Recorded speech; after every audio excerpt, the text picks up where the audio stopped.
కష్టమే అయ్యేటట్టు కొడుతుంది. చూసి చూసి కండ్లు కాయలు కాస్తున్నాయి. తిరిగి తిరిగి చెప్పులు అరిగిపోతున్నాయి. తోటోళ్ళకి ఇచ్చిన మాట పోయేటట్టే ఉన్నది. మాట మూట సంగతి పక్కకు పెడితే నా కుర్సే పోయేటట్టున్నది. ఏం చేసుడు, ఎట్లా చేసుడు? ఏం తక్కువ ఏడాదిగా వస్తున్నది. నా మాటను పట్టింపే చేస్తలేరు. ఇప్పట్లా అవుతుందో కాదో అని బుగులు పట్టుకున్నదట సార్కు. ఆ బుగులేందో చూద్దాం పారి. అంగట్లా అన్ని ఉన్నాయి గాని హల్లునిదే శని నోరు అన్నట్టే అవుతున్నది పోరి. తెలంగాణలో కాంగ్రెస్ ఎమ్మెల్యేల జోలి ఇగొస్తది కావచ్చు, అగొస్తది కావచ్చు, రేపొస్తది కావచ్చు, మాపొస్తది కావచ్చు అని ఎదురు చూస్తున్నారు చాలా మంది షేయిపాటి ఎమ్మెల్యేలు మంత్రి పదవి కోసం. మొదట్లో 6 నెలలు ఆగితే మంత్రివర్గాన్ని విస్తరిస్తామన్నారు. 6 నెలలు ఓడవంగానే దసరాకు పక్కా అన్నారు.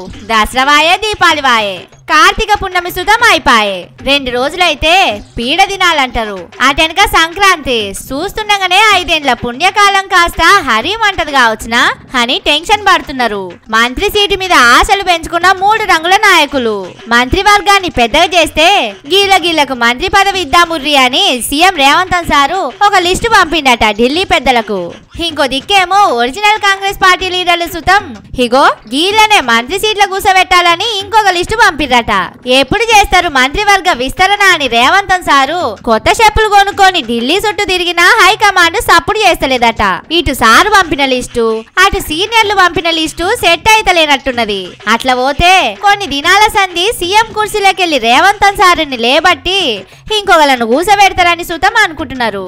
ఊకూకే ఎందుకు? ముఖ్యమంత్రిని మార్చినప్పుడే కొత్తగా మంత్రులను సుత ఎంపిక చేస్తే ఒక చిత్తం అనుకుంటున్నారు కావచ్చు. అందుకేనేమో ఏడాదిగా వస్తున్న మంత్రివర్గ విస్తరణను పెండింగ్ లనే పెడుతున్నారు. షేయిపాటి ఆలోచన ఇట్లుంటే రాష్ట్రంలో పరిపాలననేమో అడ్డగోలుగా తయారైంది. కొన్ని శాఖలకు మంత్రులు లేక గుడ్డెద్దు చేన్ల పడ్డట్టే ఉన్నది ఆ శాఖల పరిస్థితి.